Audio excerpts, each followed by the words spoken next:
운문에서 선지는 제가 그랬죠? 항상 OX로 떨어지는 게 아니다. 재밌는 얘기를 해드리면 수능이나 평가원은 그 평가원이 직접 해설지를 작성해서 공개하지 않습니다. 아십니까?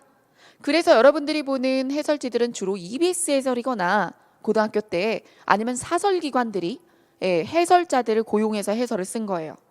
그래서 기출문제 해설집들은 그게 공식적으로 평가원이 공개한 적이 없다는 거죠. 문제와 정답만 공개하지 해설을 출제진들이 직접 공개한 적은 없습니다. 그럼 왜 그럴까요? 아니 문제를 낸 사람들이 명명백백하게 해설지를 공개해 주는 게 더 논란도 없고 좋지 않습니까? 근데 그거는 모든 국가시험이 출제진들이 해설지를 공개하지 않죠. 오히려 그 해설 자체의 타당성의 논쟁거리가 더 불이 붙기 때문이에요. 네. 그래서 오히려 이의제기 안 받을 것까지 이의제기를 받고 그렇기 때문에 너무 소모적인 비용들이 발생해서 그래서 해설지를 출제기관 자체에서 공개하지 않는 겁니다. 회피죠. 회피해요. 그런데 그래서 저는 어떻게 생각하는 사람이냐면 출제진들이 정말 자신 있는 문제를 타당한 문제를 검증을 충분히 해서 내야 되고 그리고 정답과 함께 출제진들의 해설을 공개해야 된다고 생각하는 사람이에요. 원래 국가시험은 저는. 근데 못할 수밖에 없는 게 있어요. 그게 뭐냐? 문학 파트예요. 문학 파트에 대해서 못하는 건 그건 회피가 아니라 문학에 대해서 정답 해설은 공개할 수 있을 거라고 봅니다. 하지만 오답 해설이 이게 오답이라는 개념이 사실은 문학엔 잘 맞지 않는 거죠. 어떤 면에서 안 맞느냐? 정답이 아닌 것이지 그렇다고 그렇게 볼 수 없다가 모두 나머지가 절대로 그렇게 못 봐가 나머지가 다 떨어지는 게 아니라는 거예요.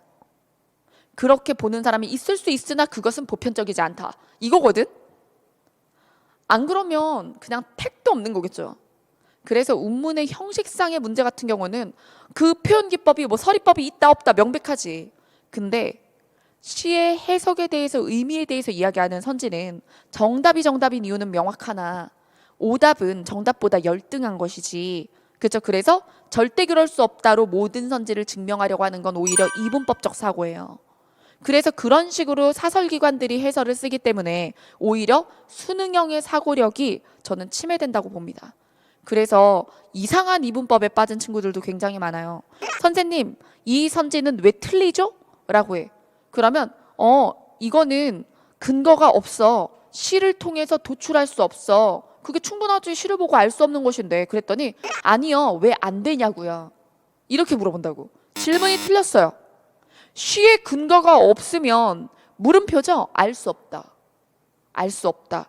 알 수 없다면 당연히 오답이지. 그걸 왜 아닌지 증명하라고? 거짓 증명을 하라고? 그러니까 그거는 우리가 심지어 비문학에서도 추론 문제일 때 안 하는 거잖아요. 그냥 지문을 통해 알 수 없다잖아요. 그게 거짓임이 그 지문에서 증명돼야 되는 게 아니라는 거죠. 이해되십니까? 그래서 객관식은 정답이 반드시 그러하다, 당연히 그러하다와 절대로 그럴 수 없다만 정답이에요.